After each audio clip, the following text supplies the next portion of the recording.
Hola, bienvenidos a todos a esta sesión práctica en la que vamos a ver distintos métodos aplicados a la práctica de los que hemos visto en la parte teórica. En concreto, en esta primera parte vamos a ver distintos ejemplos de cómo se pueden implementar autoencoders con Keras. Keras es una librería de alto nivel que nos facilita bastante la faena. Ahora, hoy en día ya no tanto, pero anteriormente cuando empezó a usarse TensorFlow para temas de Deep Learning, tenía un gran problema y es que la curva de aprendizaje era muy complicada, de manera muy inclinada. Entonces, pues bueno, salió este framework que lo que hacía era facilitar mucho la implementación de los distintos modelos y su entrenamiento.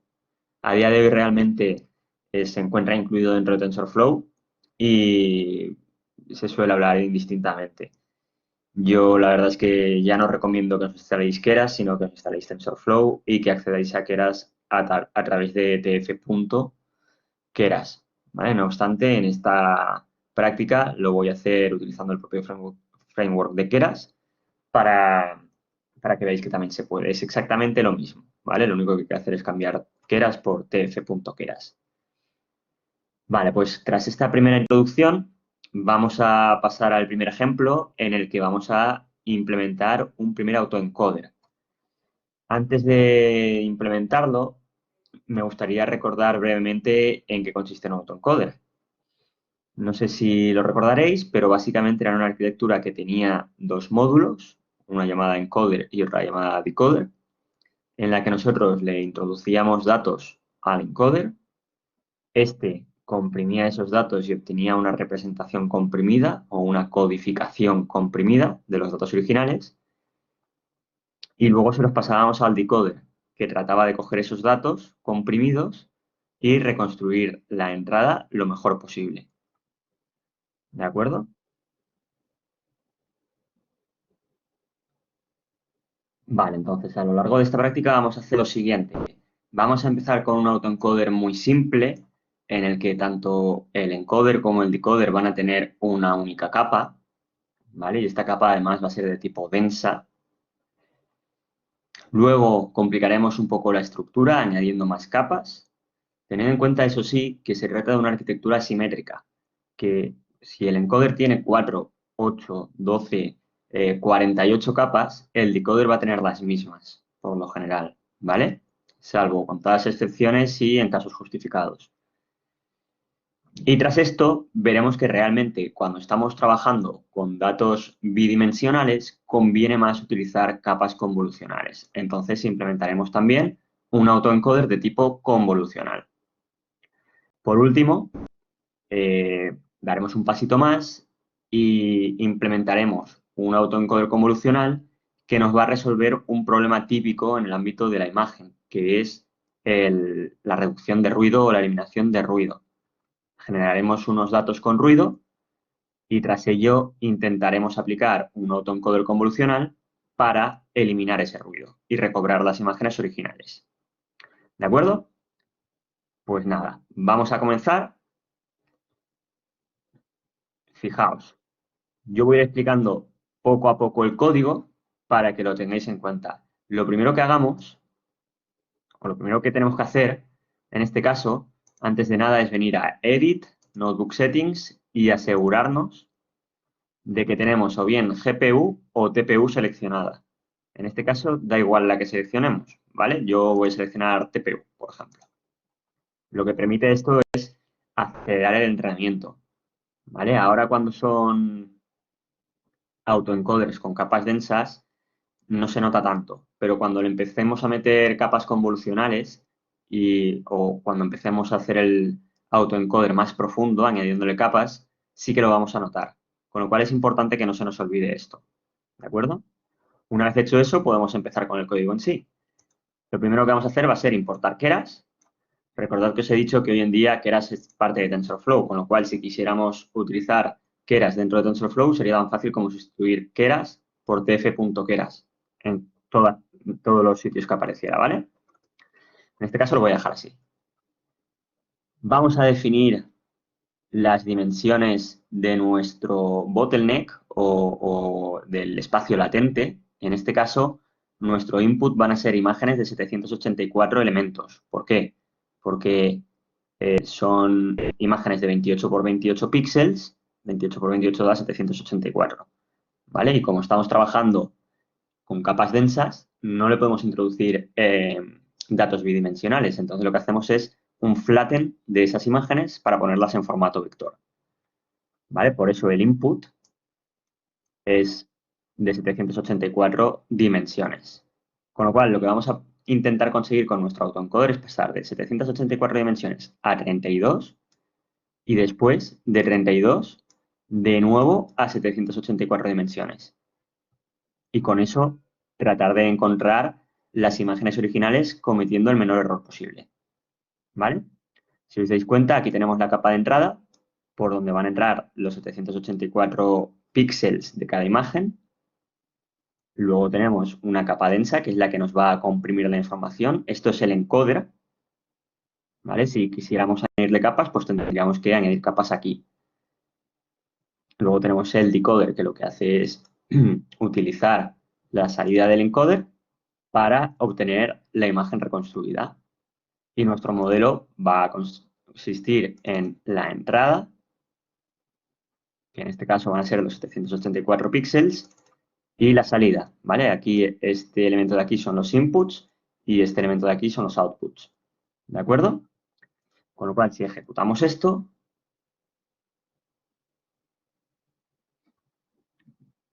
al principio tarda un poquito porque tiene que encontrar, digamos, el entorno para que se ejecuten las cosas. Una vez está encontrada, aquí podéis ver, pues, un poco los recursos que tenéis, incluso las sesiones que tenéis abiertas, ¿vale? Yo, por ejemplo, tengo varias abiertas. Voy a quitar esta.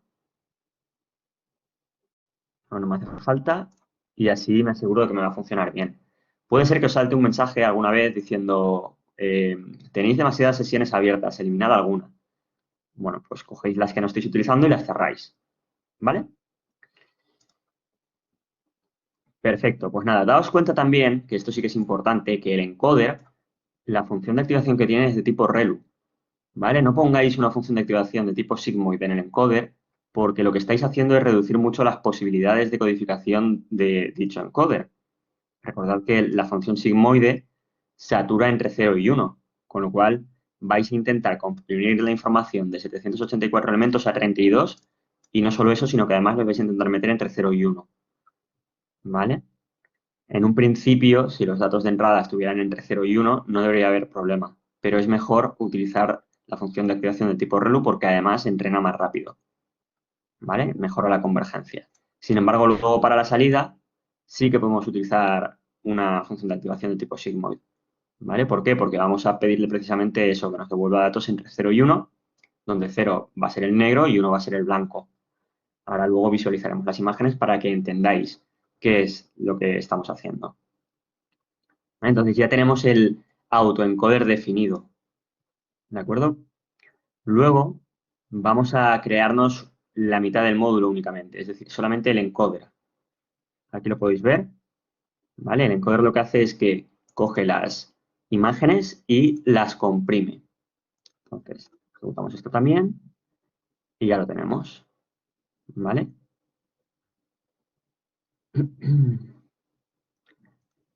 Y luego nos creamos lo mismo, pero para el decoder. Cogemos y le decimos que queremos un input de tamaño 32 porque es el tamaño de nuestro código. Utilizamos la última capa del autoencoder, que es la que nos va a devolver la imagen, y eso es lo que vamos a utilizar como salida de nuestro modelo, ¿vale? A esta capa le vamos a introducir nuestro dato codificado, y aquí tenemos el decoder. ¿De acuerdo? Vale, pues ya tenemos los distintos módulos que vamos a ir utilizando y ahora lo que nos queda es compilar el modelo, en este caso el autoencoder, y coger los datos. Los datos en este caso van a ser el MNIST, que es un dataset muy típico que se utiliza mucho para, pues eso, para hacer pruebas sencillas. y lo vamos a normalizar entre 0 y 1, ¿de acuerdo? Y vamos a flattenarlo, hacer un flatten para que se quede con, en vez de 28 por 28, 768 elementos. ¿Vale? Esto funciona mejor si ejecutáis antes la celda donde tenéis el dataset. Entonces lo ejecutáis y efectivamente tenemos para entrenamiento 60.000 muestras de 784 elementos. Recordad que esto es porque hemos hecho un flatten de la imagen. La imagen es de 28 por 28 y la hemos pasado a 784. ¿Vale? Y ahora que ya lo tenemos, podemos empezar a entrenar el autoencoder. En cuanto le deis, os pasará como a mí. Fijaos que le estamos introduciendo xtrain y xtrain tanto como los datos de entrada como los datos de validación, digamos, o de comprobación. ¿Por qué? Porque en este caso las etiquetas son los propios datos, porque lo que queremos es reconstruirlos a ellos mismos. Entonces, a nuestro modelo le meteremos los datos de entrenamiento y le pediremos que compruebe cómo de diferentes son con los propios datos de entrenamiento. ¿Vale? No hay etiquetas. En este caso lo que queremos es recobrar los datos originales. Y fijaos que para los de test ocurre lo mismo. ¿Vale? Mientras esto entrena, vamos a visualizar aquí el modelo y veréis por qué se hace esto. Nosotros le introducimos el original input, que son los datos originales, y el modelo nos va a devolver unos datos reconstruidos. Pero ¿con qué tenemos que comprobar esos datos reconstruidos? Para ver si lo está haciendo bien o mal, pues con el original input. ¿Vale? Por eso las etiquetas en este caso son lo mismo que los datos de entrada. ¿Vale? Entonces vamos a ver cómo va esto, que estará próximo a acabar. ¿Vale? Le queda menos de un minutito. ¿Vale? Y ahora cuando acabe, lo que haremos será coger datos de test y codificarlos. ¿Vale? Es decir, vamos a pasar de las 786 elementos, o 784, yo no me acuerdo cuántos serán. A ver, 784 elementos, vamos a pasar a 32 dimensiones. Encoded imps va a tener 32 dimensiones únicamente. Y luego vamos a coger esas 32 dimensiones, se las vamos a meter al decoder y vamos a obtener las imágenes originales, o por lo menos la reconstrucción que el modelo ha conseguido hacer. ¿De acuerdo? Ahora cuando acabe ejecutaremos esta celda y os voy a enseñar las dimensiones de estos dos elementos también, para que veáis que realmente lo que está ocurriendo es eso. Estamos cogiendo los datos originales, comprimiéndolos y luego descomprimiéndolos. Por supuesto, durante este proceso existen pérdidas. Como vimos en la teoría, al comprimir los datos, estamos eliminando información que luego no vamos a tener a la hora de reconstruirlos. ¿Vale? Entonces, fijaos, ya ha terminado el entrenamiento, hemos obtenido unas pérdidas del 0,09 en validación. Así a priori esto no nos dice nada, pero nos va a servir para comparar los distintos ejemplos que vamos a hacer. ¿Vale? Entonces, a ver si acaba esto, que no le debería quedar mucho.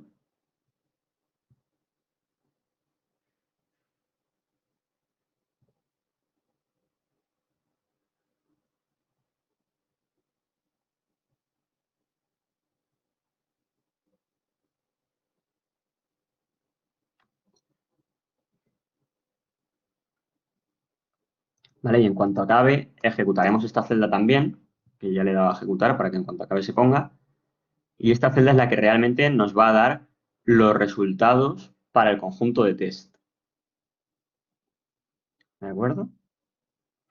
Ya ha acabado y ya hemos obtenido los resultados para el conjunto de test. Entonces, si mostramos el tamaño,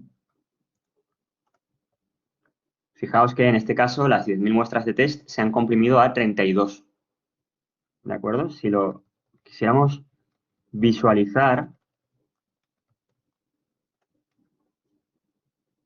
tengo que importarlo primero.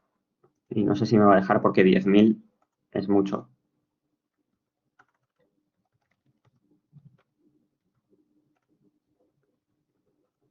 Entonces, en vez de las 10.000,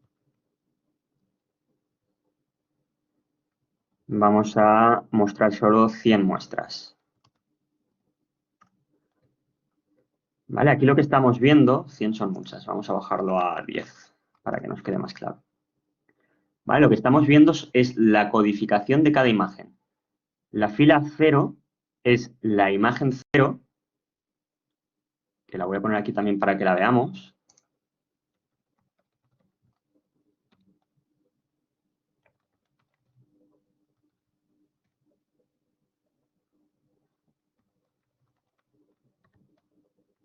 Recordad que hay que hacer el reshape.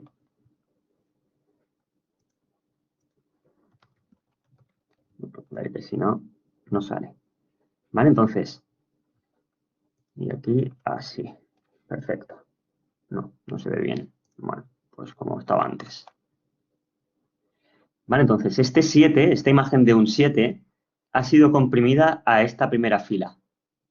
Y lo que va a hacer el decoder es utilizar esta primera fila para tratar de llegar otra vez a esta imagen del 7. ¿Vale? De hecho, si miráis el tamaño, comprobaréis que vuelve a tener 784. Y si ahora mostramos esta imagen,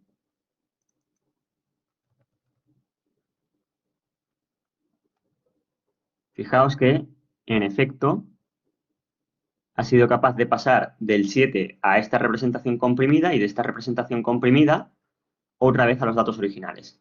Cometiendo cierto error, por supuesto, pero bueno, teniendo en cuenta que de 784 a 32 dimensiones ha reducido mucho la dimensionalidad, ¿vale? Aquí tenemos los datos originales en la primera fila y la reconstrucción para varios ejemplos.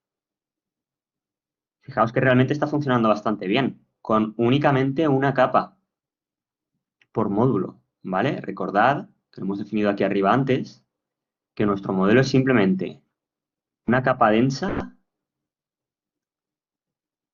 ¿vale? En el encoder, que tiene como entrada 784 elementos y saca 32, y una capa densa en el decoder, que tiene como entrada 32 elementos y saca 784. Eso es todo, ¿vale? Pues fijaos que solamente con esa tontería ya hemos sido capaces de reconstruir nuestros datos bastante bien, ¿vale? Y en este caso en concreto, con esta arquitectura de una sola capa, lo que estamos haciendo es muy similar a lo que hace la PCA. Lo que obtenemos en el bottleneck, el código que obtiene el encoder, es similar a lo que tendríamos si aplicáramos una PCA. ¿Vale? Aquí os dejo un vídeo que probablemente hayáis visto ya en la parte teórica, pero si no lo habéis visto, os recomiendo que lo veáis. Dura 8 minutitos de Geoffrey Hinton y está muy bien porque compara la PCA con los autoencoders. Vale. Visto esto, vamos a intentar complicarlo un poquito. Vamos a, en vez de utilizar una única capa, vamos a utilizar varias de ellas. En este caso vamos a tener 3 capas densas. ¿De acuerdo? Una con 128 neuronas, otra con 64 y la última con 32, que es la que nos va a devolver el código comprimido. Luego, por otra parte, tendremos la descompresión, ¿de acuerdo? Que se pasará de 32 a 64, fijaos que esto es simétrico, de 64 a 128 y de 128 a 784. ¿Vale? Pues si ejecutamos esto y la siguiente celda, para que vaya entrenando, ¿de acuerdo? Pues conseguiremos unos mejores resultados porque ahora estamos complicando el modelo, estamos haciéndolo más complejo, con lo cual va a ser capaz de obtener una representación más acertada. Estas representaciones que hemos visto antes, en el caso de este modelo que estamos entrenando ahora, van a ser mejores que las del modelo que entrenamos previamente. Ahí fijaos que realmente hemos hecho lo mismo. Hemos creado un modelo donde le introducimos la entrada, o donde indicamos que la entrada va a ser la imagen y la salida va a ser pues eso, la salida del decodificador. Luego lo compilamos. No le hagáis mucho caso tampoco al optimizador y a las pérdidas. En este caso, para casi siempre que tengáis un problema de Deep Learning, se suele utilizar Adam. ¿Vale? Da buenos resultados prácticamente siempre. Puede que no dé los mejores que podéis obtener, pero da buenos resultados, con lo cual es un buen punto de partida. Y luego las pérdidas se utiliza el Binary Cross Entropy, porque en este caso estamos trabajando con imágenes en escala de grises, que van a ir entre 0 y 1. ¿Vale? Vale, pues fijaos, aquí estamos entrenando. Las pérdidas que habíamos conseguido antes en validación eran de 0,09 y en este caso ya las hemos igualado. Y fijaos que faltan todavía 80 Hz.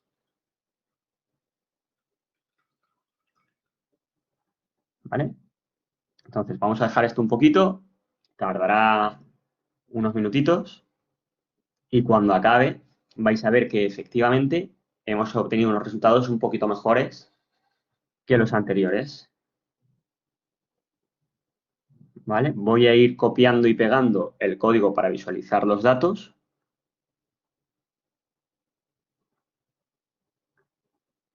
¿Vale? Después de entrenar necesitamos procesar los datos de test.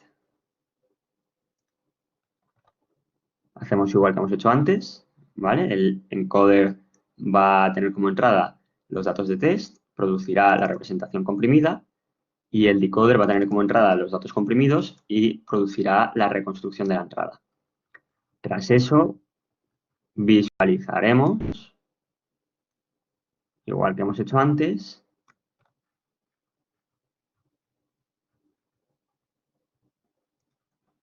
las reconstrucciones. ¿Vale? Fijaos que esta función realmente no está haciendo nada raro, simplemente está creando una gráfica en la que, dependiendo del n que le especifiquemos, nos va a mostrar n conjuntos de test o n imágenes de test y n de reconstruidas. ¿Vale? Vamos a darle un minutito.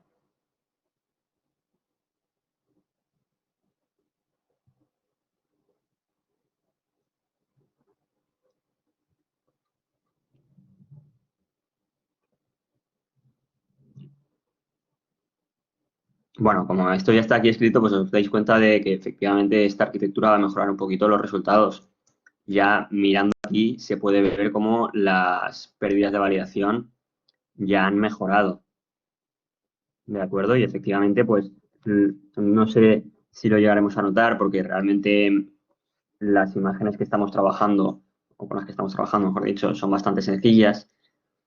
Entonces, pues ese nivel de pérdidas tampoco es posible que tampoco se note mucho. Pero el caso es que cuanto más complejo sea el autoencoder, va a ser capaz de resolver tareas más difíciles. Y por otra parte también va a tener el problema de que va a cometer más overfitting. ¿Vale? Ya sabéis de la práctica que los autoencoders tienen el problema de que son capaces de reconstruir los datos con los que han sido entrenados casi perfectamente, pero si quisiéramos meterle un código latente ciertamente modificado, lo que nos devolvería el decoder con ese código, que es muy parecido a uno que ha visto en el entrenamiento, pero ligeramente modificado, iba a ser una imagen que no iba a ser realista. ¿Vale? Eso se debe a que el autoencoder todo lo que tiene que conseguir es pasar de muchas dimensiones a pocas y luego de pocas a muchas, pero para los datos que nosotros le damos. No hay ningún término de regularización, no hay nada que le diga, oye, cuidado, que puede ser que te llegue una imagen que sea ligeramente distinta a la que has visto.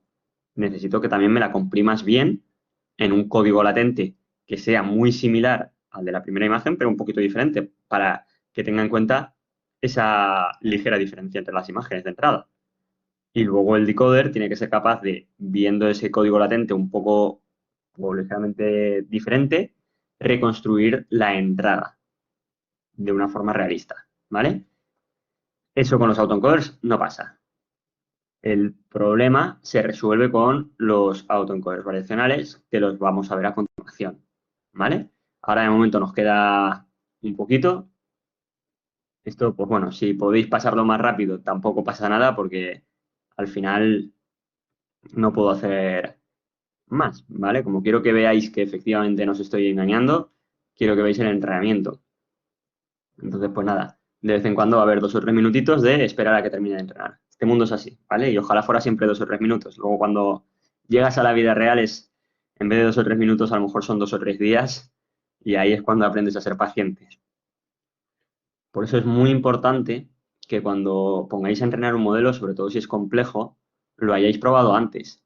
Hayáis comprobado con la forma más básica del modelo que efectivamente está haciendo bien lo que tiene que hacer, que no hay problemas de carga de datos, que lo que introducís al modelo es lo que toca, que la salida del modelo es lo que toca, que no hay errores de dimensiones, ¿vale? Entonces, lo que se suele hacer al principio cuando queréis abordar un problema en este ámbito es crear un modelo lo más sencillo posible, sin dropout, eh, sin calendarios de learning rate, sin nada de nada, lo más básico. Y comprobar que efectivamente funciona, ¿vale? Incluso con los datos más básicos, sin data augmentation y sin nada, aunque sea con 10 muestras o con una muestra, ¿vale? Pero ver que efectivamente está haciendo el modelo lo que debería hacer. ¿Vale? Y una vez veis que ya funciona, pues ya podéis ir añadiendo paulatinamente más cosas, como por ejemplo ir aumentando los datos, o sea, el número de datos, añadir data augmentation, añadir técnicas de renormalización, ¿vale? Pero lo primero es comprobar que el modelo funciona. Esto ya casi está.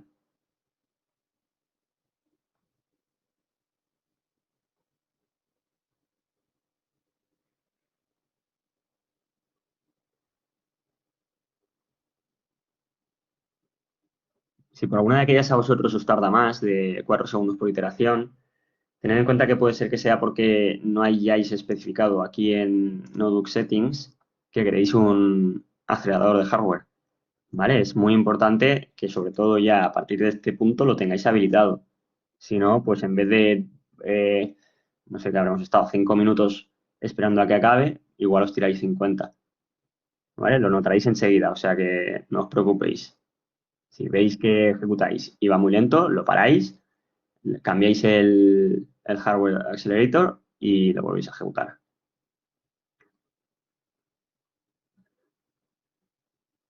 Vale, esto está a puntito de acabar.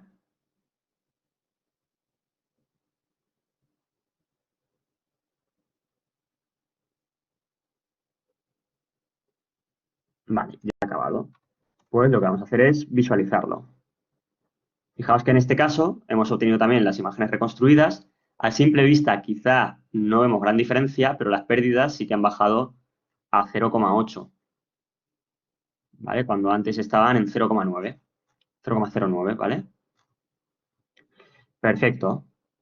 Pues nada, hemos visto cómo complicar la arquitectura añadiendo más capas y lo que vamos a hacer ahora es, ya que estamos trabajando con imágenes, pues utilizar capas que sean buenas con imágenes. ¿Y estas capas cuáles son? Pues eso es, las convolucionales. ¿Vale? Lo voy a ejecutar todo y luego voy a volver atrás y os lo voy a explicar para que así vaya entrenando.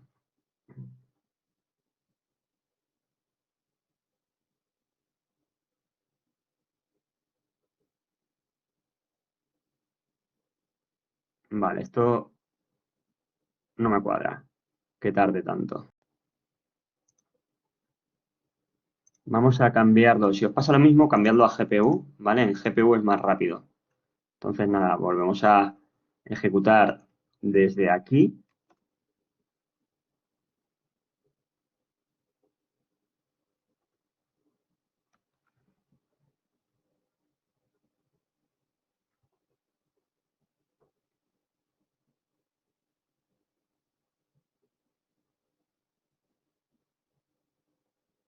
¿Vale? Y a ver ahora cuánto dice que tarda.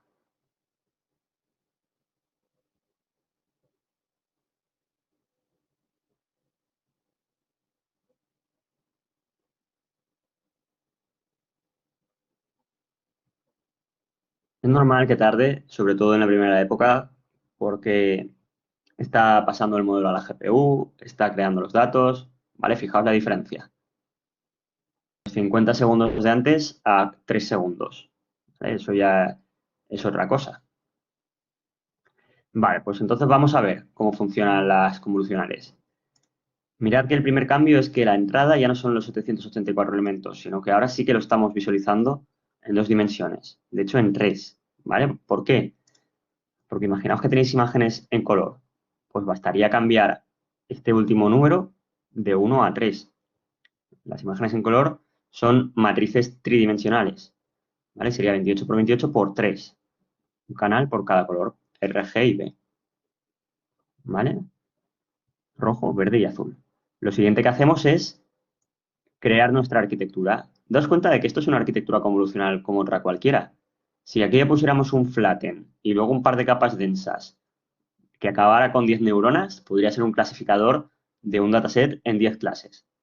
Sin embargo, nos quedamos solamente con la parte convolucional.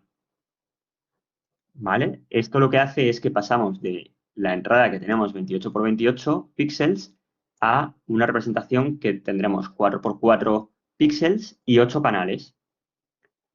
¿Vale? El número de canales nos lo va a indicar el número de filtros de la última capa convolucional.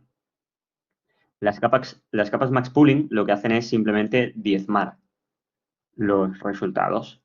Es decir, nosotros al introducirle esta imagen de 28 por 28 por 1 a esta primera capa convolucional, nos va a dar un resultado de 28 por 28 por 16, que es el número de filtros que tiene. ¿Vale? Y al hacer luego el max pooling, vamos a pasar de 28 por 28 a 14 por 14. ¿De acuerdo? Vale. Luego, por otra parte, tenemos la parte de el decoder, que lo que hace es coger por entrada la salida de esta última capa, donde se encuentra el código de 4 por 4 por 8, que si hacéis la multiplicación da 128, es decir, tenemos un espacio de 128 dimensiones. ¿Vale? Hemos pasado de las 784 que tenían las imágenes originales a 128 dimensiones. Y entonces lo que hace es ir agrandando la imagen, ¿vale? Haciendo upsampling. Aplica la misma convolución pero de forma simétrica y luego hace un upsampling. La misma convolución pero de forma simétrica y luego hace un upsampling. Y la misma convolución pero de forma simétrica y luego hace un upsampling. ¿Vale? Y por último tiene una última capa que es la que nos va a devolver la imagen en sí con la función de activación ReLU. Luego creamos el modelo. Aquí tenemos la entrada y la salida. ¿Vale? La entrada es la entrada y la salida es la última capa de nuestro modelo. Y lo compilamos utilizando Adam y la cross-entropía binaria. Luego simplemente cogemos los datos, igual que habíamos hecho antes, los normalizamos entre 0 y 1 y nos aseguramos de que estén en formato 28 por 28 por 1. Y ya, pues nada, daos cuenta de que, de nuevo, la entrada y las etiquetas es lo mismo, porque estamos trabajando con autoencoders, ya lo sabéis. Le indicamos el número de épocas y el tamaño de batch, le decimos que randomice, que aleatorice los datos de entrada y le pasamos los datos de validación también. ¿Vale? Y fijaos que esto está a puntito de acabar. En este caso, si os dais cuenta, nos hemos quedado con el valor que retorna la función fit. ¿Por qué? Porque en esta variable se almacenan los datos del entrenamiento. Cuáles han sido las pérdidas de entrenamiento, cuáles han sido las pérdidas de validación, cuál ha sido la accuracy, si es que lo calculabais, ¿vale? Tanto de entrenamiento como de variación. Entonces, lo bueno de esto es que luego podemos acceder a esos valores. Ahora cuando acabe lo ejecutaré y lo veréis. Y dibujar las curvas de entrenamiento, que nos pueden dar una idea de si el entrenamiento ha acabado o de si todavía se puede llegar a un punto mejor, o de si hay overfitting, o de si hay algún problema con el entrenamiento, ¿vale? Estas curvas de entrenamiento son muy importantes, sobre todo cuando estáis implementando algo nuevo y no sabéis qué tal funciona. Lo primero es, lo que os he dicho antes, probar con lo más sencillo que podáis e inspeccionar esas curvas de entrenamiento. Como bien sabéis, deberían ir hacia abajo, deberían decrecer. En este caso tenemos las pérdidas y las pérdidas de variación. Si las mostramos por pantalla, tengo que importar. Así. Como me ha tocado reiniciar el kernel, porque estaba la TPU en vez de la GPU, pues lo tenía que volver a importar. ¿Vale? Y fijaos cómo efectivamente van reduciéndose. La primera curva que dibuja es la azul, la segunda la naranja. O sea que las pérdidas de entrenamiento y las de validación son muy similares, incluso las de validación son un pelín mejores. Lo que quiere decir que el modelo no está cometiendo overfitting, en teoría. ¿Vale? Lo que pasa al final es que no está cometiendo overfitting para el conjunto de datos que tenemos. Pero como esos datos son todos muy similares, si ahora, por ejemplo, probáramos con un tipo de datos distintos, pues no obtendríamos la misma curva. ¿Vale? Y vamos a ver cómo ha funcionado.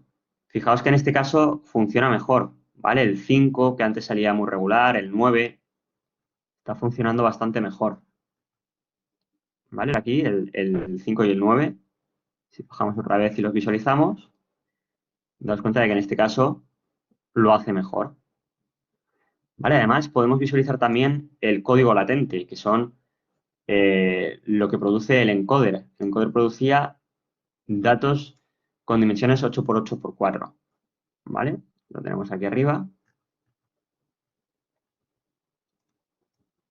¿Vale? Esto de aquí es el encoder, esto de aquí es el decoder. Pues el encoder produce datos de 4x4x8. ¿Vale?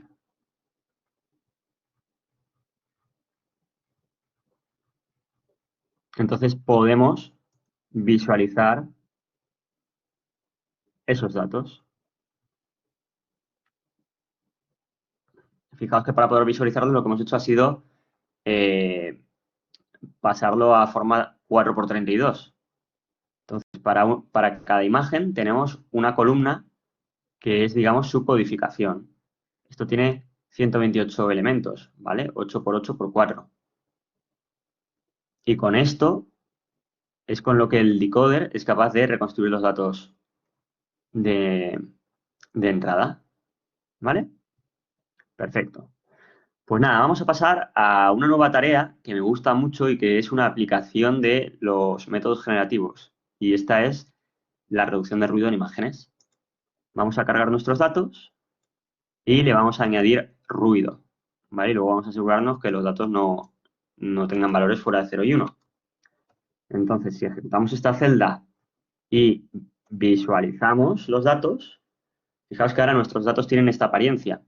Voy a ejecutarlo todo para que vaya entrenando, porque va a tardar un ratito, ¿vale? Pero fijaos que realmente lo que hemos hecho ha sido eso. Esto es lo que hacíamos antes para poder introducirle los datos a nuestro autoencoder. Cargábamos los datos del MNIST, los normalizábamos y nos asegurábamos de que estuvieran en el formato que quiere nuestro autoencoder, que es 28x28x1. Por otra parte, ahora en este caso vamos a coger y le vamos a añadir ruido, extraído de una distribución normal, centrada en 0 y con desviación estándar 1, ¿vale? O sea, ruido gaussiano. Y por último, vamos a asegurarnos de que nuestras imágenes no tengan valores fuera de 0 y 1, porque eso es precisamente lo que perseguimos al normalizar, ¿vale? Y bueno, pues podéis ver que realmente existe mucho ruido y que a nosotros nos puede costar bastante darnos cuenta de qué es cada número. Entonces, lo que vamos a intentar ahora es, con esta arquitectura, ¿vale? Que fijaos que tiene dos capas convolucionales en el encoder y dos capas convolucionales en el decoder, vamos a tratar de reducir el ruido. En este caso, hemos eliminado capas del anterior para obtener una representación más grande, ¿vale? Con más elementos. Eso lo que va a hacer es que el decoder va a tener más información a la hora de reconstruir los datos. ¿Por qué hacemos esto? Porque si no, el decoder lo tendría bastante difícil. El encoder tendría que conseguir él solo descubrir qué es el ruido y qué no es el ruido para crear una codificación buena de las imágenes y que el decoder sea capaz de encontrar la reconstrucción sin ruido. ¿Vale?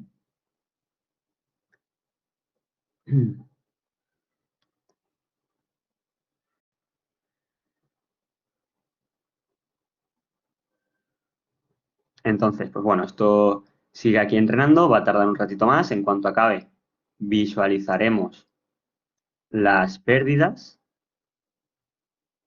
y las imágenes originales con ruido y las reconstruidas para ver si efectivamente nuestro autoencoder convolucional está consiguiendo eliminar el ruido de las imágenes. ¿Vale? Otra cosa muy importante cuando entrenéis este tipo de algoritmos, o cualquiera, es daros cuenta o prestar atención a qué ocurre con las pérdidas, tanto de validación como de entrenamiento. Por lo general, ambas tienen que decrecer y por lo general ambas tienen que ser lo más parejas posibles. Esto quiere decir que si, por ejemplo, aquí las pérdidas de entrenamiento son 0,11 y aquí de repente veis 0,50 o 2 o 4 o 50, algo está funcionando mal. Hay un overfitting tremendo y no está funcionando bien el modelo. ¿Vale? O si veis que estas pérdidas oscilan, que ahora está en 0,10, pero luego vuelve a 0,15, luego vuelve a 0,8, eso puede ser indicador de que habéis puesto un learning rate muy alto. ¿Vale? Con lo cual, lo primero que haría yo sería disminuir el learning rate y ver si mejora.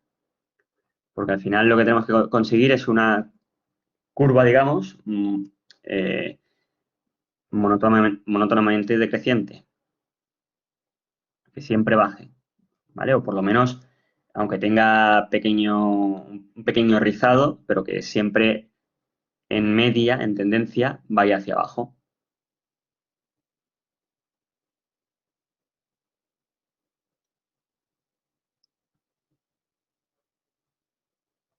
Vale. Una vez acabemos con este ejemplo, pasaremos a ver el Variational Autoencoder. ¿De acuerdo? Y lo que vamos a hacer es implementar un Variational Autoencoder bastante sencillito y visualizar el espacio latente para entender cuál es la mejora que aporta, qué es lo que consigue, ¿vale? Que no es otra cosa que ordenarlo un poco. ¿Para qué? Pues para que cuando luego nosotros queremos utilizar únicamente el decoder, bueno, nosotros puede ser que nuestra meta sea entrenar un autoencoder, pero para luego poder generar imágenes nuevas, con lo cual soltaríamos el encoder y nos quedaríamos únicamente con el decoder. Y lo que haríamos sería meterle códigos al decoder ligeramente distintos cada vez para generar imágenes ligeramente distintas cada vez. Eso es lo que no sabe hacer un autoencoder.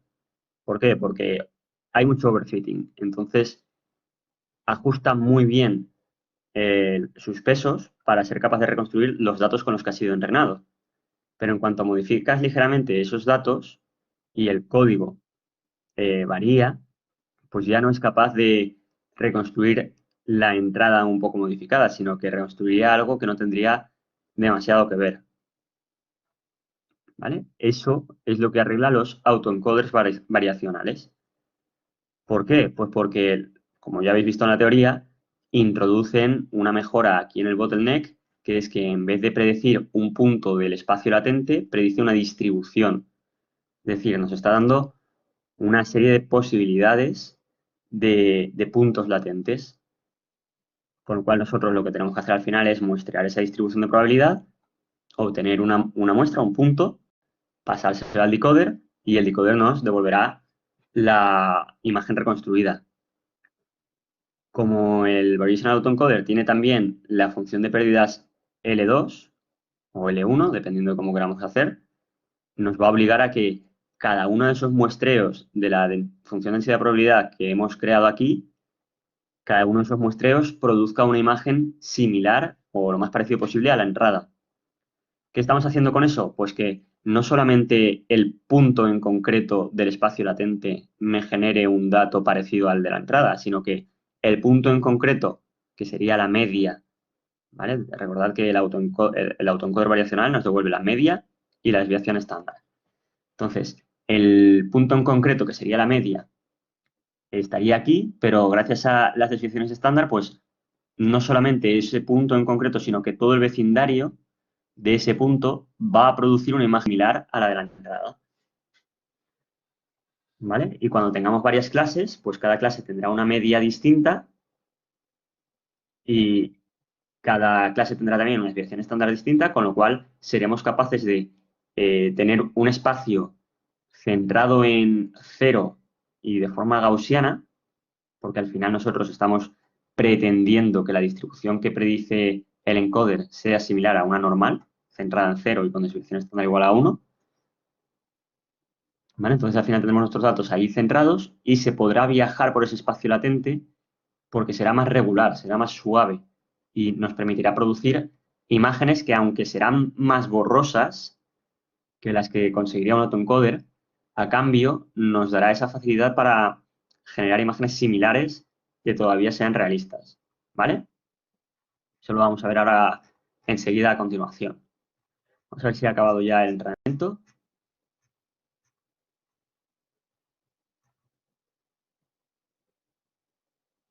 Vale, le quedan un par de minutitos.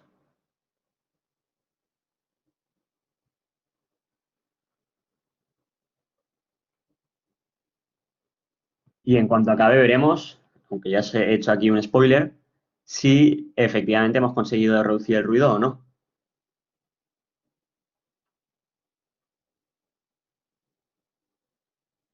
Otra cosa que tenéis que tener en cuenta es que estos entrenamientos son estocásticos, es decir, son aleatorios. Con lo cual, es posible que entrenéis ahora y os dé un resultado, y entrenéis en otro momento y os dé otro resultado. Si queréis evitar eso, que es lo suyo, lo que hay que hacer es especificar semillas para todas las funciones que puedan tener algún grado de aleatoriedad. ¿Vale? Repito, eso es algo muy importante y que deberíamos hacer siempre.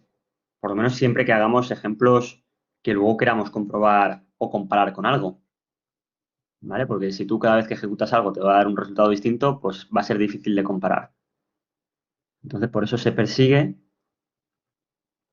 que las semillas fijen ese comportamiento aleatorio.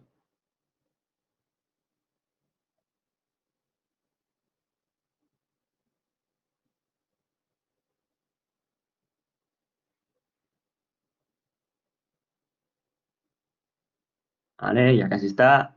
Quedan 30 segunditos.